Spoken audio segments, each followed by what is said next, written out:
knob off.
Neck pickup, volume knob rolled off, dark tone, bass all the way up, treble down to midpoint.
Same thing, kind of basically tone knob all the way up.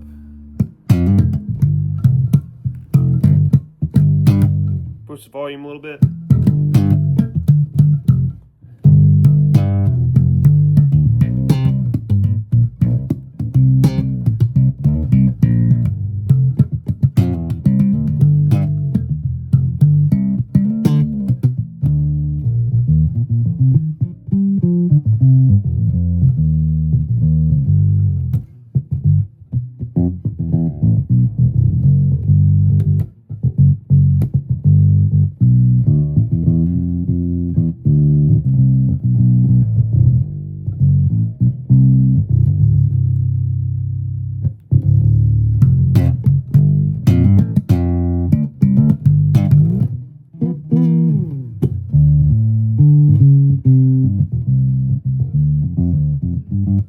Sounds really good in the upper parts with the P bass sitting.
Sorry for the slight buzzing on my Phil Jones. I think this very bass itself, with its crazy B string, wow, I'm unprofessional. might have blown my speaker a little bit. The 18 volt preamp has a crap ton of guts in it. I mean, it's subtle. It's not like the MTD 18 volts I've used have like a V12 or something. This is more like a V6, right? But it does, you gotta watch, it can overburden an amp. Maybe I've got this up too loud. But last thing I want to do, so this pickup configuration, right? These switches. So this is, you've got a Rupert Neve preamp, which for me is kind of set up like my Sadowski's. Just little differences like treble knob all the way here, which is convenient because it's easier to grab. Bass knob. I tend to leave these all the way boosted. I think the natural voice of this instrument, personally, I'm not going to play it passive. Go find that elsewhere. Whatever. Both of these boosted gives it a natural voice of the bass, in my opinion. The thing I like best about it. And then dialing back the treble knob sometimes. Actually, I had the treble knob midway up that entire time I was slapping. Real quick, let me give you a same kind of neck pickup setting, and I'll go back to the jazz bass too. Let's see what that sounds like slapped with the treble all the way boosted.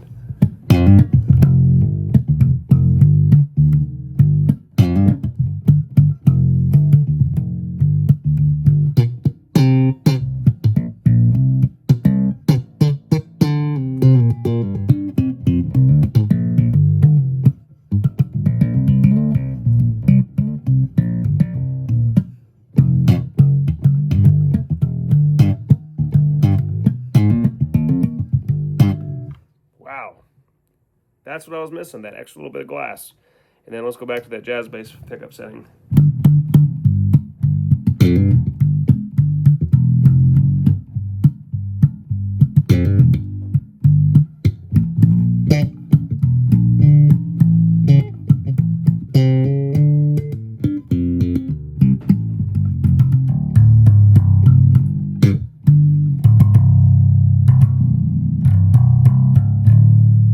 Mind you, flat wounds. I'm a flat wound guy. I just am. You can still get plenty of crispy stuff on top, but then the main thing, let's stay on that jazz bass setting, roll off that tone knob, same thing, bass, treble boost all the way.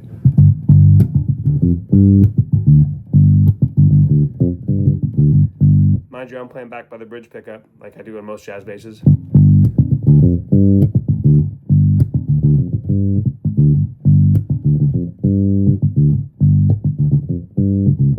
Go up to the neck pickup. So I like that. I mean, to me, what Sheldon and these guys did, you got that neck pickup setting, that's most of the P-bass sound I like. And I play an Olento 5-string, like, period correct, you know, amazing Massino built, you know, Olento. And I think it sounds more like a P-bass. But this one, pretty good. It's got that.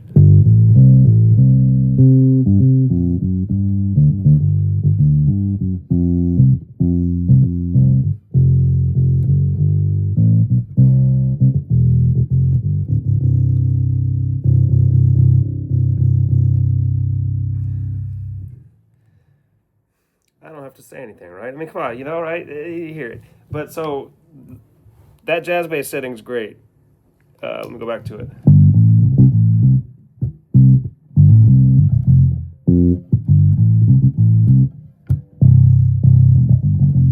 Hear how usable those B string notes are because of how clear they are?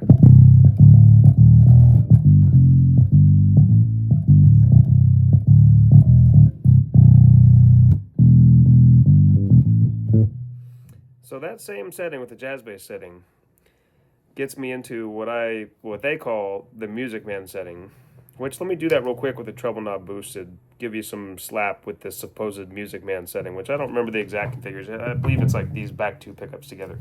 But, you know.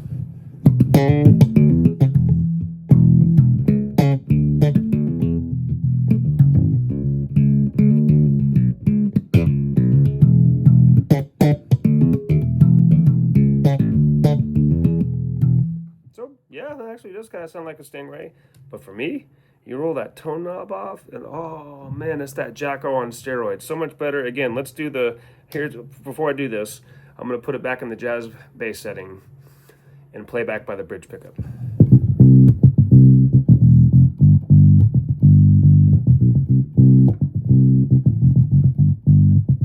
Now listen same kind of thing, but I'm going to put it on that Music Man setting.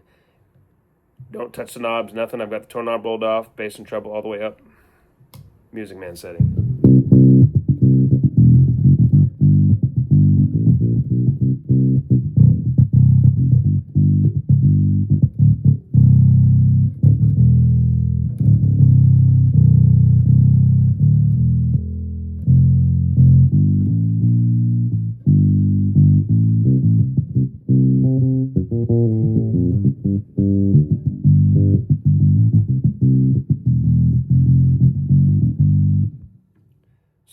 So long clip over, basically. For me, what's so cool about this instrument, aside from just the design, which for me personally, going to an 18 millimeter neck that has more of a flat D shape on the back and I'm left-handed, so this, who plays quote unquote right-handed, videos probably looks like it's reversed, but it's the most comfortable thing I've ever put my left hand on. It's so fast and quick and effortless, and there's no strain. It's just a beautiful neck. Feels on par to me with my Sadowski's. There's some things, like some fit and finish things, that just feel a little more high quality on my NYC Sadowski's, but this one, man, like I could just get these three sounds, so in one song, I might start out on that P bass setting.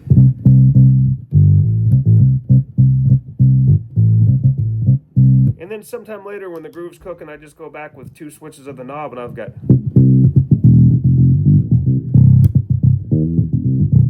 So like for some funky breakdown or something, the guitar players get nasty and I want to just get like a rude Jacko tone. You've got it with like 2 clicks. And same thing with like, I'm not a guy who slaps a whole bunch, but it's nice to just be like, I've got that...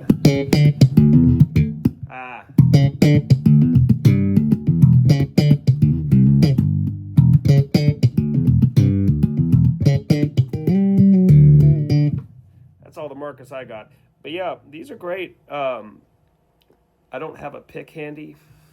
Maybe I do.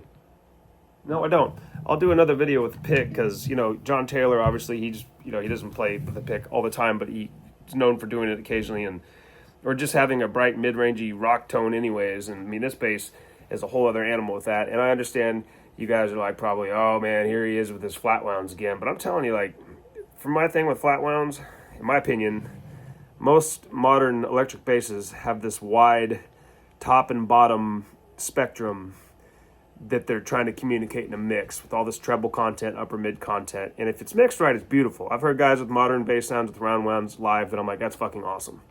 Ooh, pardon my French. But for me, there's something about flat wounds which kind of rolls off everything down to like more of a mid-range, low-mid zone that just kind of comes through a mix every time for me in how I play, which is kind of heavy. I dig in, I play upright a little bit. I like the physicality of like a little higher action, stiffer strings. And that's the other thing about the scale length. I want to just say, for people who play fives a lot, in addition to the little tighter string spacing that doesn't feel bad on your right hand, it's like still nice and wide. It doesn't feel that different going from 19 millimeter to 18 millimeter, except that the left hand's faster. But the main thing about the scale length is not just the obvious,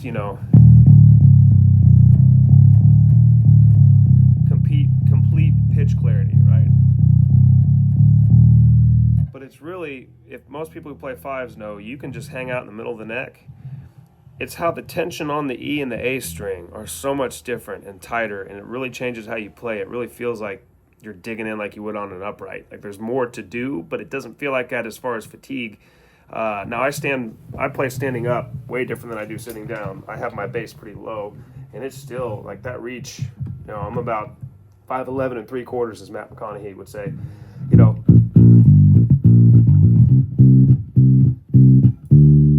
I actually think for me, when I tried it up high, like a lot of guys like, it felt like a wider reach, whereas this with the tilt is...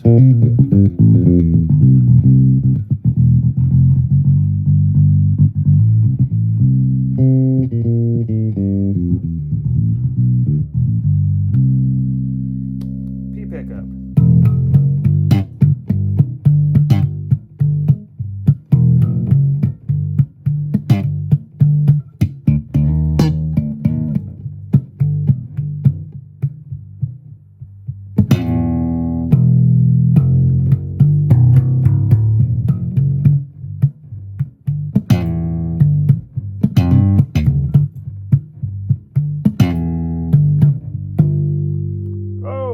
goes all Jacko all of a sudden, inappropriately on a ballad.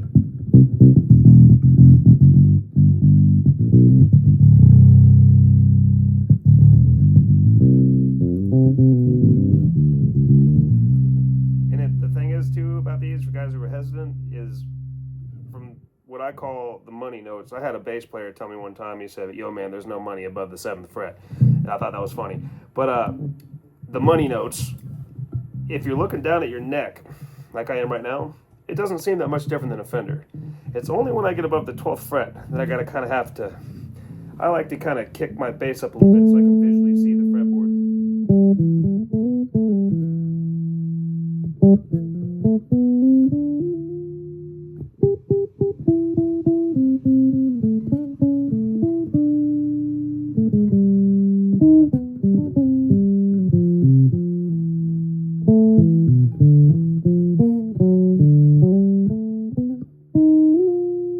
Messing up, which can be musically adventurous sometimes when you think you're being hip up there and your keyboard player comes out later and says, I loved how you played that sharp 13 plus 9 Mixolydian with a mix of something else in it, and you're just nodding going, yeah, I made a mistake because of the fan frets.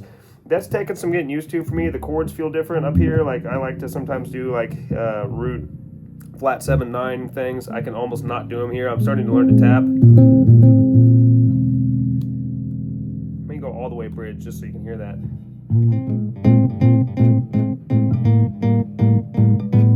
I still haven't even learned that.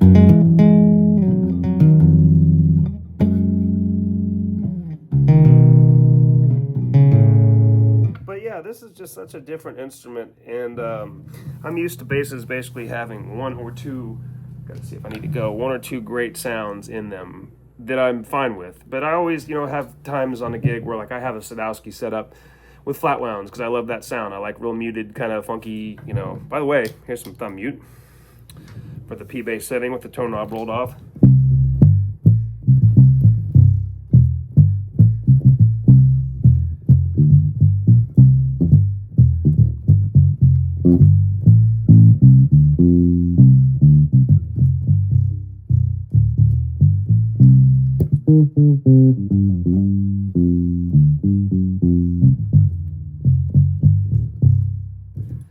Whatever. So, but mostly I have basses that are only set up for like one or two things, and there's always a time in the night where I'm like, God, I wish I would have had that slap tone, or I wish I could get a Jacko tone. Like if I'm playing only like a P bass setup type thing with my Olento, which let me show you real quick since I'm doing a chaotic wild video anyways. This is the Olento. Yep, professional production here. That's just like a period correct, got a mute in the bridge. It's funky, it's all chewed up. Not much light here because I'm a professional. And yeah, that's a setup that, if I want to get a Jacko-y or something approaching that tone, I've got to consider like, putting an envelope filter and a chorus into it just to have enough mid-range cut, which works. And I could play an entire gig on those Olentos. I've played that funky muted alder rosewood P bass on stages that were like everything you'd think, like, oh my God, you've got to have a graphite neck bass with all these round wounds and these treble. I'm right there again, punching right through that section where the sound guy goes, oh, here's where he's at the whole night. Put him here. With some variants, I can kick it up, obviously, with the treble here and there, but or effects pedals. I have a Electro Harmonix bass synthesizer, which is, you want to play that the first time when you start doing sound checks so the sound guy knows you might do that at some point. Otherwise, you can make people lose control of certain things in their body. But anyways, this bass, with the scale length, the familiarity of having a 2-band preamp with a vintage tone roll-off, the ultra-versatile pickup selectors, which is like a one-stop shopper. I've got a P-bass tone, I've got a jazz bass tone, I've got a Music Man / Super Jacko bridge tone with 2 clicks. It's amazing. It's amazing. It's changed my mind. So between that and the scale length, which really is making me approach the instrument differently, the way it just feels different. It feels different when you're on the 5th fret on a B string and playing that low E, but it's probably, this is the 37-inch scale part of the bass. So it just sounds perfect.